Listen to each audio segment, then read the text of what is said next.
अस्सलाम वालेकुम students, welcome to our channel. आज हम केमिस्ट्री के बारे में बात करेंगे। इन सब्जेक्ट को पढ़ने से पहले मैं थोड़ा सा आपको कुछ गाइडलाइन देना चाहती हूँ। आप लोग 8th क्लास में साइंस की एक बुक पढ़ के आते हैं, लेकिन जब 9th क्लास में आते हैं, साइंस सब्जेक्ट रखना चाहते हैं, तो यहाँ पे आपने केमिस्ट्री पढ़नी होती है, फिजिक्स पढ़नी होती है, और आपकी ऑप्शन है कि आप बायो साइंस पढ़ेंगे तो आप बायोलॉजी पढ़ेंगे, और अगर कंप्यूटर साइंस पढ़ना चाहते हैं तो आप कंप्यूटर पढ़ेंगे। अब यहाँ पे जो मैं एक सजेशन स्टूडेंट्स को देना चाहती हूँ कि जब आप 8th क्लास में पढ़ते हैं, अगर तो आपने 8th क्लास में अपनी 8th क्लास की साइंस की बुक से बहुत अच्छा सीखा है, स्पेशली साइंस और मैथ से, तो मैं आपको कहूंगी कि ठीक है, आप ये साइंस सब्जेक्ट पढ़ सकते हैं। लेकिन अगर आपने वहां पे साइंस में जस्ट पासिंग मार्क्स लिए हैं, आपका मैथ भी अच्छा नहीं है, तो काइंडली अपने ऊपर खुद रहम करें। ये फिर आपको फिजिक्स केमिस्ट्री पढ़ने की इतनी ज़रूरत नहीं है। स्टूडेंट ने इसको एक स्टैंडर्ड बना लिया है कि हमने साइंस ही पढ़नी है, लेकिन उनकी इतनी कैपेसिटी नहीं होती है कि वो केमिस्ट्री या फिजिक्स को समझ सकें। तो एट द एंड क्या होता है, या तो उनकी सप्ली आ जाती है या मुश्किल से पासिंग मार्क्स लेते हैं। तो ऐसी क्या, इसी पढ़ाई का क्या फ़ायदा? अपने ऊपर भी बोझ डालते हैं, अपने पेरेंट्स को भी तंग करते हैं। तो आपने फिजिक्स केमिस्ट्री पढ़नी है तो काइंडली आप अपने ऊपर रहम करें। आपका मेंटल लेवल इस बातों को समझने के काबिल हो तो साइंस सब्जेक्ट्स पढ़ें, अदरवाइज अपने ऊपर बोझ मत डालें। अब ये ज़रूरी नहीं है कि आप 9th 10th में आके साइंस सब्जेक्ट्स पढ़ेंगे तो ये आपके लिए आगे फील्ड है। आर्ट्स के सब्जेक्ट पढ़ने में भी आपके आगे बहुत से फील्ड्स हैं जिसमें आप जा सकते हैं। मेरी इन बातों पे गौर कीजिए। तो केमिस्ट्री फिजिक्स को पढ़ने से पहले आपका मेंटल लेवल बहुत अच्छा होना चाहिए कि आपको इनके कॉन्सेप्ट अच्छी तरह समझ आ सके। तो आते हैं हम अपने चैप्टर की तरफ, केमिस्ट्री की तरफ। केमिस्ट्री पढ़ते हैं। केमिस्ट्री है क्या है? कोई अलग से चीज़ नहीं है। जैसे आप लोगों ने 8th क्लास में भी साइंस में पढ़ा था, कुछ आपने एलिमेंट्स की बात की थी, एटम्स की बात की थी, मॉलिक्यूल्स की बात की थी, फिर उनके केमिकल रिएक्शन की बात की थी। तो ये सब हम केमिस्ट्री में ही पढ़ेंगे, लेकिन डिटेल में। अब यहाँ पे आपका सिलेबस चेंज हुआ है केमिस्ट्री का, थोड़ा सा पहले से टफ आ गया है, लेकिन इतना भी टफ नहीं है कि आप इसको नहीं कर सकते हैं। तो आपने इसको पढ़ना है, पढ़ेंगे, समझ के पढ़ेंगे तो ये आपको इजी ही लगेगा, क्योंकि ये आपके मेंटल लेवल के अकॉर्डिंग ही बनाया गया है। अब यहाँ पे जैसे देखें, चैप्टर्स की डिस्क्रिप्शन दी गई है। State of matter and phase changes है। स्टेट ऑफ मैटर मादा की हालतों की बात की गई है, फिर उनमें चेंजेस कैसे आती हैं। यहाँ सेकंड चैप्टर में एटॉमिक स्ट्रक्चर आपने पहले भी थोड़ा पढ़ा है, जैसे एटम के बारे में पढ़ा है। एटम की साख्त क्या है, उसके अंदर कौन से सब पार्टिकल्स हैं, ये सब एटॉमिक पार्टिकल्स हैं, इलेक्ट्रॉन, प्रोटॉन, न्यूट्रॉन, वो सारा कुछ इस चैप्टर में पढ़ना है। फिर आता है जी केमिकल बॉन्डिंग। केमिकल बॉन्डिंग क्या है कि कोई भी एलिमेंट्स है या कंपाउंड्स है, किस तरीके से केमिकल रिएक्ट करते हैं, ये एक दूसरे के साथ बॉन्ड बनाते हैं, ये सारा कुछ केमिकल बॉन्डिंग में पढ़ेंगे। अगला चैप्टर है स्टिशियोमेट्री का। स्टिशियोमेट्री में उसके एनालिटिकल या उसका एनालिसिस पढ़ेंगे कि किस तरीके से एनालिसिस या उसकी मेजरमेंट क्या होती है, या किसी भी रिएक्शन में किस तरीके से एनर्जी रिलीज होती है, क्या होता है। देन आता है एनर्जेटिक्स। एनर्जेटिक्स में भी जैसे एनर्जी शो कर रहा है, एनर्जेटिक एनर्जी से निकला है, तो कई केमिकल रिएक्शन होता है, उसमें एक्सोथर्मिक है, एंडोथर्मिक है, कितनी एनर्जी रिक्वायर्ड है, एनर्जी रिलीज हो रही है, क्या है वो इसमें पढ़ेंगे। अगला है एक्विलिब्रिया। एक्विलिब्रिया मतलब बैलेंस, कि कोई भी केमिकल रिएक्शन हो रहा है तो उसमें कब केमिकली बैलेंस आता है। केमिकल इक्वेशन जैसे आप लोगों ने 8th क्लास में बैलेंस करनी सीखी थी, तो कब केमिकल रिएक्शन होता है, उसमें कैसे बैलेंस आता है, वो इसमें पढ़ेंगे। अभी जस्ट मैं आपको इसको थोड़ा सा नाउ हाउ बता रही हूँ कि थोड़ा थोड़ा आपको पता चल जाए, आपको इसमें परेशान होने की जरूरत नहीं है। जब आप जैसे जैसे आप पढ़ते जाएंगे, सीखते जाएंगे, तो आपको सब कुछ बहुत आसान लगेगा। नेक्स्ट है जी acid base chemistry. Acid base chemistry में अब एसिड और बेसिस के बारे में आप प्रीवियस क्लास में पढ़ चुके हैं। अब एसिड की क्या केमिकल रिएक्शंस होते हैं, क्या उनकी फिजिकल प्रॉपर्टीज है, बेस क्या है, उसकी क्या फिजिकल केमिकल प्रॉपर्टीज हैं, वो आपने सब इस चैप्टर में पढ़ना है। फिर बात की गई है पीरियोडिक टेबल एंड पीरियोडिसिटी। ये भी आपके लिए कोई नया नहीं है, क्योंकि आप अपनी प्रीवियस क्लास में पीरियोडिक टेबल के बारे में पढ़ चुके हैं कि कोई भी पीरियोडिक टेबल है, उसमें कितने एलिमेंट्स हैं, उनको किस तरीके से अरेंज किया गया है, वो सब आप इसकी प्रॉपर्टीज इस चैप्टर में पढ़ेंगे। Group properties and element. फिर पीरियोडिक टेबल में हमने पढ़ा था कुछ पीरियड्स होते हैं, कुछ ग्रुप होते हैं, तो यहाँ पे हमने ग्रुप्स प्रॉपर्टी पढ़नी है कि एक ग्रुप में कौन कौन से एलिमेंट्स हैं, उनकी क्या प्रॉपर्टीज है। देन अगला चैप्टर है इन्वायरमेंटल केमिस्ट्री। इन्वायरमेंटल केमिस्ट्री में आप इन्वायरमेंट से रिलेटेड पढ़ेंगे। अगला चैप्टर आता है हाइड्रोकार्बन। हाइड्रोकार्बन्स वो कंपाउंड हैं जो हाइड्रोजन और कार्बन से मिलके बने हैं, और इसमें कार्बन एक एसेंशियल एलिमेंट्स है। Then empirical data collection analysis. नाम से ही पता है कि किस तरीके से डाटा कलेक्ट किया जाता है और उसका एनालिसिस किया जाता है। एनालिसिस मीन उसमें आपने कितने एनालिटिकल केमिस्ट्री में ये किया जाता है, उसमें आपने उसकी डिटर्मिनेशन करनी है कि कौन कौन से एलिमेंट्स हैं उसका एनालिसिस किया जाएगा। लास्ट में लेबोरेटरी एंड प्रैक्टिकल स्किल। अब ये चैप्टर भी क्यों है, क्योंकि आपने केमिस्ट्री जब पढ़नी है तो आपने प्रैक्टिकली भी उसको परफॉर्म करना है। तो यहाँ पे आपको कुछ लैब में काम करने के कुछ रूल्स, कुछ प्रिंसिपल्स, कुछ रेगुलेशन बताई गई हैं और कुछ प्रैक्टिकल स्किल्स बताई गई हैं ताकि आप उसको प्रैक्टिकली ज़्यादा अच्छे तरीके से सीख सकें। जी स्टूडेंट्स, तो आते हैं आज हम अपने चैप्टर नंबर 1 की तरफ। चैप्टर जैसे नाम है states of matter and phase changes. State of matter, matter mean मादा, मादा की हालतें। अब आप लोगों ने पहले पढ़ा हुआ है कि मादा क्या है। Anything which can occupy space and have a volume is called matter, या मादा उसको कहलाते हैं। अब आपने पढ़ा था मादा की 3 हालतें हैं, या matter have 3 states, solid, liquid and gas, ठोस, माया और गैस। इसके अलावा एक और स्टेट के बारे में भी बात की हुई है, शायद आपने पढ़ा हो, प्लाज्मा जिसको कहते हैं। एंड फेज चेंजेस, कि किस तरीके से एक फेज दूसरी फेज में चेंज होती है। तो हमने इस चैप्टर में इसी के बारे में स्टडी करना है और पढ़ना है। इसके अलावा क्योंकि ये चैप्टर 1 है, स्टार्ट है, आपको इसमें इसका इंट्रोडक्शन दिया जाएगा, केमिस्ट्री क्या है उसकी डेफिनेशन, फिर केमिस्ट्री को डिफरेंट ब्रांचेस में डिवाइड किया गया है, क्यों डिवाइड किया गया है और इन ब्रांचेस को डिवाइड करने का मकसद क्या है, फिर इन ब्रांचेस में किस किस की बात की गई है, वो ब्रांच एक्चुअली है क्या है। देन आप इसमें पढ़ेंगे किसी भी एलिमेंट का या किसी कंपाउंड की बात करेंगे, मिक्सचर की बात करेंगे, एलिमेंट क्या है, कंपाउंड क्या है, मिक्सचर क्या है, उसमें डिफरेंस क्या होता है, डिफरेंट स्टेट ऑफ मैटर्स की बात करेंगे। फिर चैप्टर के लास्ट में टेम्परेचर का इफेक्ट देखेंगे सॉल्युबिलिटी पे। तो ये सब कुछ हम इस चैप्टर में पढ़ेंगे। तो चैप्टर स्टार्ट करते हैं। चैप्टर के स्टार्ट में सबसे पहले जो आपको डेफिनेशन दी गई है वो केमिस्ट्री की डेफिनेशन है। अब यहाँ पे देखें केमिस्ट्री की डेफिनेशन।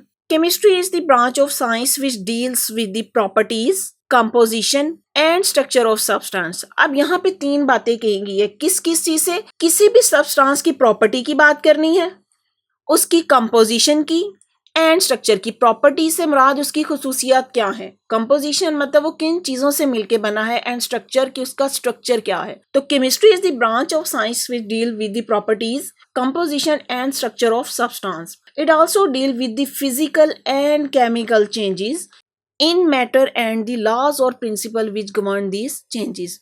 ठीक है, पहली बात आपने किसी भी सब्सटेंस की प्रॉपर्टीज, कंपोजिशन और स्ट्रक्चर को देखना है। दूसरी बात आपने ये देखना है कि कौन कौन सी फिजिकल और केमिकल चेंजेस हो रही हैं उस मैटर में या उस सब्सटेंस में, या कौन से लॉज या कौन से कानून या कौन से प्रिंसिपल्स हैं जो उन चेंजेस को लेके आ रहे हैं। तो ये सब कुछ हम इस केमिस्ट्री में पढ़ेंगे। तो अब आपके लिए ये डेफिनेशन आसान हो गई है। अब आगे जो बात की गई है, determination of composition represent finding out percentage of the element and compound in a sample of the matter. Structure of matter mean the arrangement of atom in a matter. Mean आपने किसी भी चीज के कंपोजिशन को determine कर रहे हैं तो उसको बताती है कि उस मैटर में कौन कौन से एलिमेंट या कौन से कंपाउंड है, उनकी परसेंटेज क्या है, या किसी भी स्ट्रक्चर से मुराद कि उसमें एटम्स की अरेंजमेंट क्या है। बहुत फिजिकल एंड केमिकल चेंजेस में भी बाउट बाय अब्जॉर्प्शन और एवोल्यूशन ऑफ एनर्जी। अब किसी में भी कोई केमिकल या फिजिकल चेंज आ रही है तो उसमें या तो हीट अब्जॉर्ब होगी, या एनर्जी अब्जॉर्ब होगी, या इवॉल्व होगी, या फिर रिलीज होगी।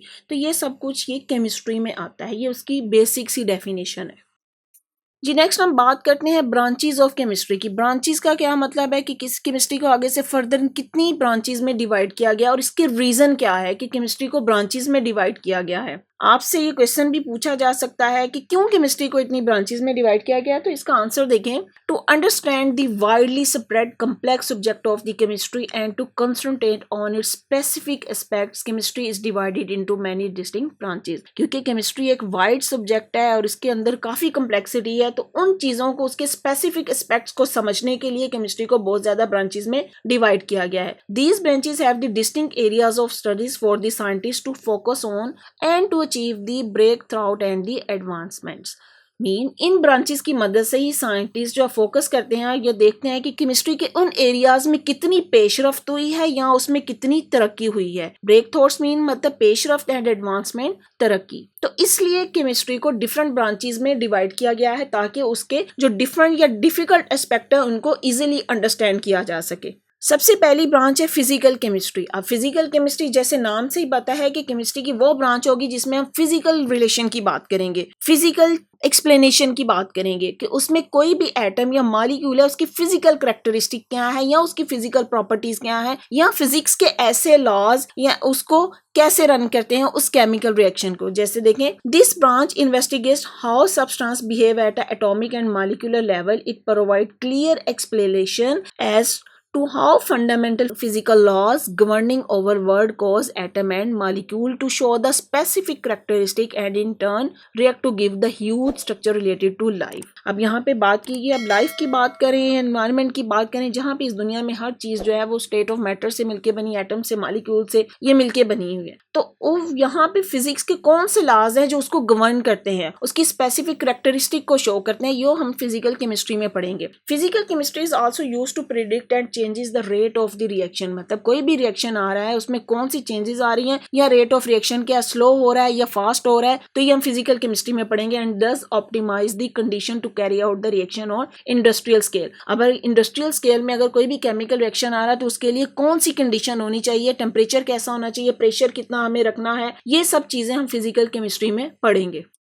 अच्छा, यहाँ पे इनऑर्गेनिक केमिस्ट्री पढ़ाने से पहले मैं आपको ऑर्गेनिक केमिस्ट्री के बारे में बताऊं, फिर आप इनऑर्गेनिक को इजीली समझ सकेंगे। अब ऑर्गेनिक केमिस्ट्री की तरफ आए। It is the branch of chemistry that deal with the carbon compound. Organic chemistry वो है जिसमें हम स्पेसिफिकली बात करेंगे कार्बन कंपाउंड्स की, mean hydrocarbons and their derivative other than its simple salts like carbonates and bicarbonates, oxide and carbides. In this branch we study the structure, formation, properties, composition and reaction of the carbon containing compound. बार बार जो बात की गई है carbon containing compound, तो organic chemistry वो branch है जिसमें हम कार्बन कंटेनिंग, मीन कार्बन उनका एक एसेंशियल एलिमेंट है। इसके अलावा और एलिमेंट भी इसमें आ जाते हैं, हाइड्रोजन है, नाइट्रोजन, सल्फर, ऑक्सीजन, ये सब है, लेकिन इसमें कार्बन उनका एसेंशियल एलिमेंट है। तो ऑर्गेनिक केमिस्ट्री में हमें कार्बन कंटेनिंग कंपाउंड्स की बात करनी है। Organic compound are found in all form of life and also essential for life. तो जितने भी ऑर्गेनिक कंपाउंड है वो हमारी लाइफ के लिए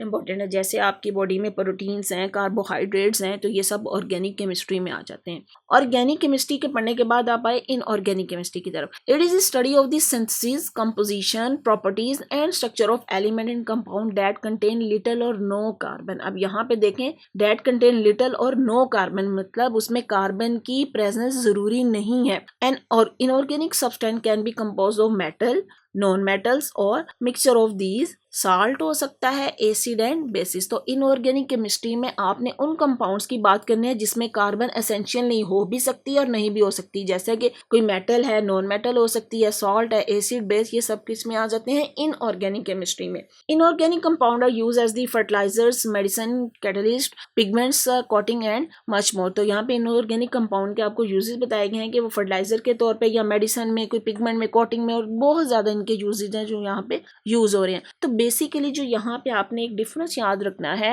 ऑर्गेनिक केमिस्ट्री में आपने देखना है कि carbon is the essential element, जबकि इनऑर्गेनिक केमिस्ट्री में कार्बन हो भी सकती है और नहीं भी हो सकती। और इनऑर्गेनिक केमिस्ट्री में मोस्टली हम किसकी बात करेंगे, मेटल्स की, नॉन मेटल की, या सॉल्ट, एसिड, बेस, इनकी बात करेंगे।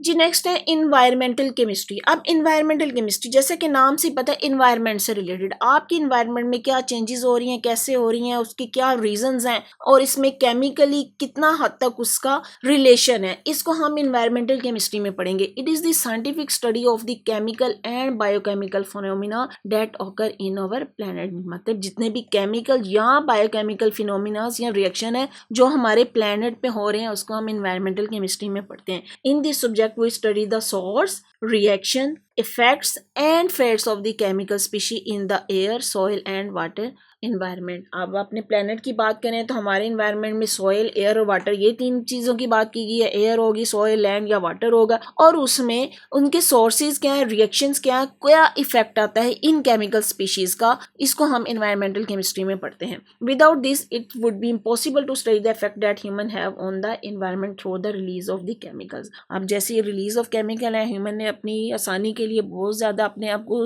आसानियाँ देने के लिए, सहूलतों के लिए अपने लिए बहुत ज़्यादा चीज़ें बना ली हैं, लेकिन उन चीज़ें बनाने का क्या है, इन्वायरमेंट के ऊपर भी इफेक्ट हो रहा है। तो इन सब चीज़ों को हम इन्वायरमेंटल केमिस्ट्री में पढ़ेंगे। It help in understanding the causes, effect and solution of different type of pollution. तो यहाँ पे बेसिक जो बात की गई है, जो दुनिया का सबसे बड़ा मसला है वो पोल्यूशन है। तो यहाँ पे आपने अंडरस्टैंड करना है कि कौन कौन से कॉजेज है, इफेक्ट कैसे हैं और उन सोल्यूशन क्या है उस पोल्यूशन को कंट्रोल करने का।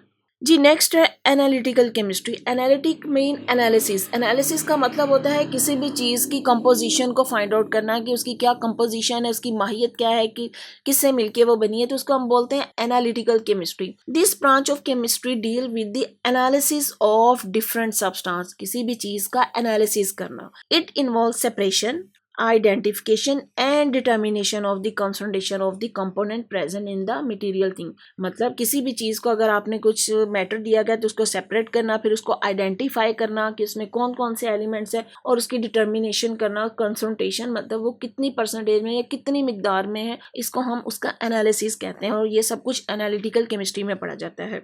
Nowadays, the field of the analytical chemistry generally involve the use of the modern and the sophisticated instrument to analyze the matter। जैसे आप लोग 9th क्लास में 10th क्लास में आए, आप केमिस्ट्री के प्रैक्टिकल्स करेंगे, अपनी प्रैक्टिकल लैब में जाएंगे, वहाँ पे आप कुछ परफॉर्म करेंगे, कुछ एनालिसिस करेंगे, वो तो सारा कुछ क्या है, वो एनालिटिकल केमिस्ट्री में आ जाता है। यहाँ साइंटिस्ट जो हैं, जो भी अपनी लैब में परफॉर्म करते हैं, एनालिसिस करते हैं, वो एनालिटिकल केमिस्ट्री में आएगा। जी नेक्स्ट ब्रांच है बायोकेमिस्ट्री। अब बायोकेमिस्ट्री क्या है? It is the branch of chemistry in which we understand life through chemical process. Mean life को समझना। लाइफ मीन जिंदगी। आप खुद ह्यूमन बीइंग है, एक लिविंग थिंग है, तो आपके अंदर कौन से केमिकल रिएक्शन होते हैं, कैसे होते हैं, उस सब को समझना बायोकेमिस्ट्री में आता है। It is the study of the chemical substance and vital process occurring in the living organism. Living organism में कौन कौन से केमिकल सब्सटेंस या वाइटल प्रोसेस हैं, वो बायोकेमिस्ट्री में पढ़ेंगे। Biochemistry provide insight into the structure and function of molecules such as protein, carbohydrate, lipid and nucleic acid। आपकी बॉडी में प्रोटीन होती हैं, कार्बोहाइड्रेट्स हैं, लिपिड्स हैं, न्यूक्लिक एसिड्स हैं, तो वो किस तरीके से रिएक्ट करते हैं, उनका क्या रिएक्शन है, किस तरीके से आपकी बॉडी को वो सपोर्ट करते हैं, ये सब कुछ हम बायोकेमिस्ट्री में पढ़ेंगे। नेक्स्ट है जी न्यूक्लियर केमिस्ट्री। अब न्यूक्लियर जैसे नाम से ही जाहिर है, न्यूक्लियस के बारे में बात की गई, और न्यूक्लियस के बारे में बात की गई तो न्यूक्लियर के अंदर उसके पार्टिकल्स की बात की गई होगी। प्रोटॉन हो सकता है या न्यूट्रॉन हो सकते हैं, या उसके और भी सब एटॉमिक पार्टिकल्स हैं। तो nuclear chemistry deals with the reaction taking place in the nucleus of an atom. मतलब किसी भी एटम के न्यूक्लियस में जितने रिएक्शन है वो न्यूक्लियर केमिस्ट्री में आएंगे। It deal with the radio activity. अब रेडियो एक्टिविटी क्या है, कि किसी भी एटम का न्यूक्लियस उसको रेस अगर रिलीज करता है, उसको रेडियो एक्टिविटी कहते हैं, या न्यूक्लियर प्रोसेस कोई भी इसमें प्रोसेस हो रहा है। And the transformation in the nuclear of atom. किसी एटम के न्यूक्लियर में कोई ट्रांसफॉर्मेशन होती है, कोई चेंजेस आती है, या कोई तब्दीली आती है, ये सब के सब हमने न्यूक्लियर केमिस्ट्री में पढ़ना है। Nuclear chemistry has many application in agriculture, medicine, industry and research में इसके यहाँ पे एप्लीकेशन है। नेक्स्ट है जी पॉलीमर केमिस्ट्री। पॉलीमर। अब पॉलीमर्स क्या होते हैं? पॉलीमर्स की डेफिनेशन देखिए। Polymers are the large molecule made by linking together a series of the building block. Building block मतलब उसका छोटा यूनिट जो मिलके एक लार्ज मॉलिक्यूल बना दे। पॉलीमर को हम मैक्रो मॉलिक्यूल भी कहते हैं। इसकी एग्जांपल देखें, जैसे मैंने भी कहा कि हमारी बॉडी में प्रोटीन्स है। प्रोटीन एक मैक्रो मॉलिक्यूल है और इसका पॉलीमर क्या होगा? Amino acids. अमाइनो एसिड्स आपस में एक दूसरे के साथ लिंक करते हैं और प्रोटीन्स बनाते हैं। तो पॉलीमर क्या है कि वो लार्ज मॉलिक्यूल्स हैं made by the linking together a series of building block. Polymer chemistry focus on the properties, structure and synthesis of polymer and the macro molecule. Polymer chemistry में हम पढ़ेंगे कि क्या क्या प्रॉपर्टीज हैं उसके बिल्डिंग ब्लॉक की, उसके स्ट्रक्चर कैसा है, किस तरीके से वो एक दूसरे के साथ इंटरलिंक करते हैं और एक पॉलीमर या एक मैक्रो मॉलिक्यूल बनाते हैं। Many material present in the living organism including protein, cellulose and nucleic acid are naturally occurring polymers. जी नेक्स्ट आता है जियो केमिस्ट्री। अब यहाँ पे आपने जो बात याद रखनी है, जहाँ पे भी वर्ड जियो यूज किया जाए तो उसका मतलब होता है अर्थ से रिलेटेड कोई भी बात। तो जियो केमिस्ट्री का मतलब होगा आपकी अर्थ से रिलेटेड। अर्थ से रिलेटेड क्या है?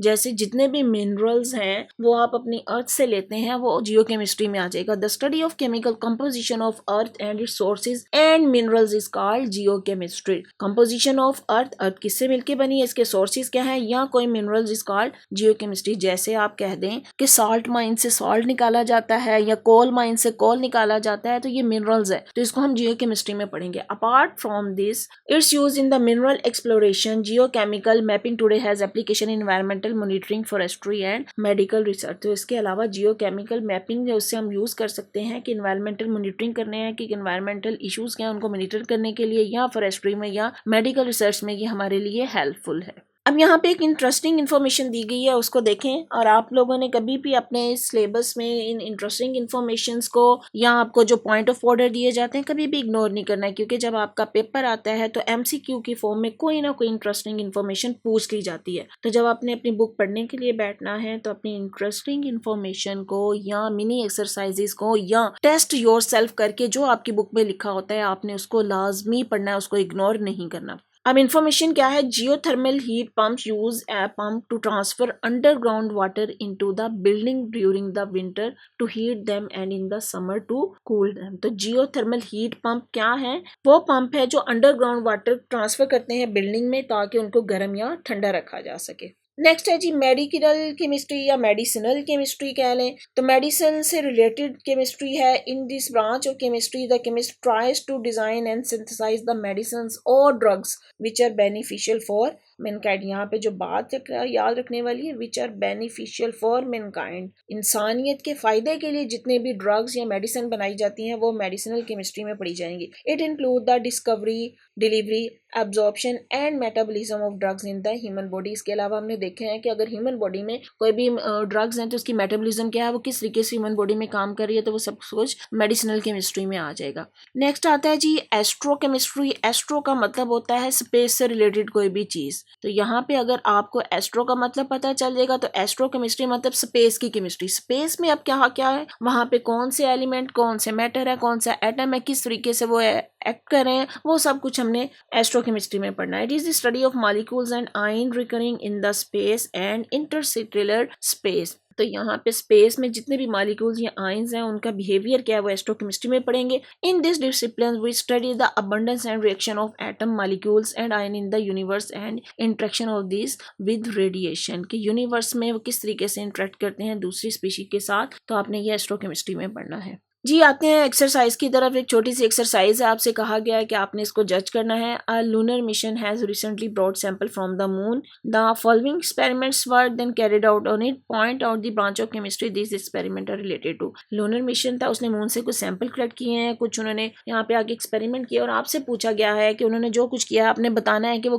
केमिस्ट्री की किस ब्रांच से ताल्लुक रखता है। देखें जी, डिटरमिंग इट्स कंपोजिशन। अभी हमने बात की थी कि किसी भी चीज की कंपोजिशन को डिटरमिन करना है तो उसका मतलब उसका एनालिसिस करना है, तो ये एनालिटिकल केमिस्ट्री में आएगा। नेक्स्ट है studying the physical properties of material it's contain. अब यहाँ पे जो वर्ड यूज किया गया ना फिजिकल प्रॉपर्टीज, तो आपको नाम से पता चल जाना चाहिए ये फिजिकल केमिस्ट्री की बात की गई है। नेक्स्ट है carrying out the chemical reaction with the usual inorganic reagent. Inorganic reagent के साथ किया गया है, तो इनऑर्गेनिक से नाम याद होना चाहिए, इनऑर्गेनिक केमिस्ट्री आ जाएगा इसमें। जी स्टूडेंट्स, अगर आपको मेरा लेक्चर समझ आया है तो अपने फ्रेंड्स के साथ शेयर करें, मेरी वीडियो को लाइक करें और चैनल को सब्सक्राइब करें। बेल आइकन को क्लिक कर दें ताकि आने वाली हर वीडियो सबसे पहले आपको मिल जाए। और अगर आपने कोई क्वेश्चन करना है तो कमेंट बॉक्स में मुझे कमेंट कर सकते हैं। Thank you.